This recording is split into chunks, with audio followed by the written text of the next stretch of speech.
7 November 2020, and I want to quickly give you an update on the MDCT Extraordinary Congress. As you know, there's going to be a provincial nomination which is happening on Sunday. So this is where all the delegates are going to gather in Bulawayo on Sunday, which is tomorrow, and they're going to nominate the candidate that they prefer. And according to my sources, there is an uproar in the MDCT because acting president Thokozani Kupe has demanded that they should use floor nominations instead of the secret ballot. What this means is that if someone wants to nominate and vote for Dr. Kupe or for Monzora, they will have to stand up and nominate in public and vote using a show of hands. So it won't be secret. Everyone will be able to see who voted for who. And the complaint that has been raised is that Dr. Kupe is planning to use this knowledge of who voted for Monzora so that she can hit hard against these people when the time comes. As you know, Dr. Kupe is not going to lose whichever way it goes. She is still going to be she's still going to be the vice president of the MDCT if she does not win at the Extraordinary Congress, where they are replacing the late Morgan Tsvangirai. So if someone crosses her path, which is in Bulawayo and in Matabeleland South, where she's expected to win, they will definitely get it. They will definitely get punishment when the time comes. So many people are afraid. For example, let's say there's a GNU and Dr. Kupe has got a say in who is going to be in that GNU. Many people are afraid that they're going to lose out. So they'll be afraid to come out in public and publicly support Douglas Monzora. So this is the situation which is there. It is going to be nominations from the floor, vote by show of hands, which is allowed in the MDCT constitution, but which is not preferable. I have not seen this used anywhere for a very, very long time. I've attended many MDCT votes. In fact, the South Africa one, which I attended last year, the vote was by secret ballot. People had to vote secretly. The votes are counted, and then they're tallied. It's never from the floor. And when the results are announced, it is after they are verified and so on. But this is not the case, according to what my sources are saying. So now I want to look at what has happened. Obviously, Monzora is already on the ground. He's campaigning, or he's talking to delegates so that he can get the vote in Bulawayo. He wants to get the vote in Matabeleland South and block the path for Dr. Thokozani Kupe.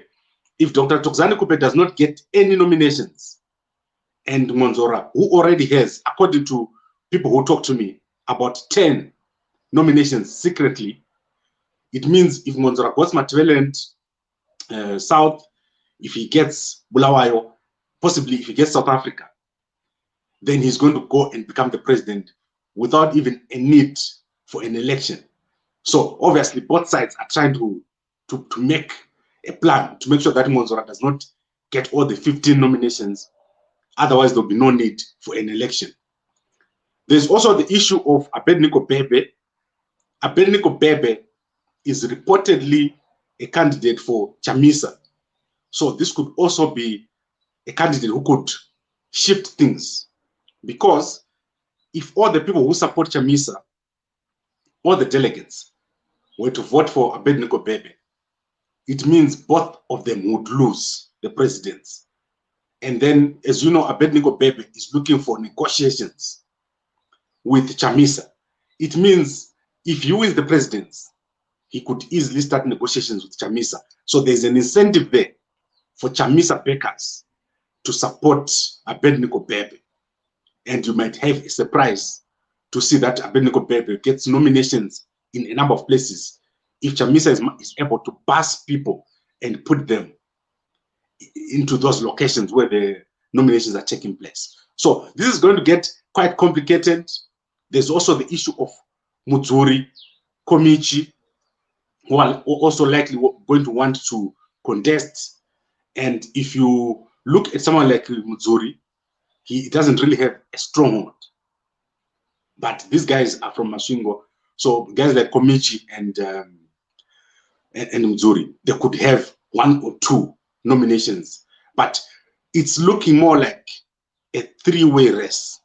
If Chamisa backs Bebe, Monzora, who has got already a lot of nominations, and Kupe, who is likely to get nominations in Matabeleland South and in Bulawayo, and most likely in South Africa. So we might go with a situation where Kupe, Monzora, and Bebe end up with a number of nominations. That is if Bebe is not disqualified, because he's been given a letter that he's possibly going to get suspended, but he's not yet suspended. So I don't know whether he's going to be allowed to contest or not, because if you're not suspended, then it means you can contest. But let's see what happens tomorrow. As I said, Douglas Monzora already in Bulawayo, feeling confident that he's going to be the president of the MDCT by the end of December, possibly planning to go into GNU with Idi Mnangagwa. And this is where the fight is about. Whoever is going to be the MDCT president is going to be the official leader of the opposition, a very powerful position going forward. Idi Mnangagwa is, as you can see by the way he's conducting himself when he's talking to the opposition, he wants the opposition to play a part in the governance of Zimbabwe. This weekend, at the Harare Agriculture Show, I saw him acknowledging the presence of Harare Mayor Jacob Mfume. He also acknowledged the presence of Thokozani Kupe at Parliament. So obviously, going forward, this position is going to be very, very powerful. And that is why you see so much jostling happening. But at the moment, Douglas Monzora, very much the front runner. Thokozani Kupe, also second in line, and Abednego Bebe as the dark horse being backed by Nelson Chamisa. Right, I think I've given you enough information. Thank you very much for watching, and I will continue to update you. I wish I was on the ground. These are the reasons why I plan to move to Zimbabwe. I want us to be on the ground talking to people, giving you as much information as possible. And I'm definitely making arrangements to be in Zimbabwe by December so that we can run our media house from the ground.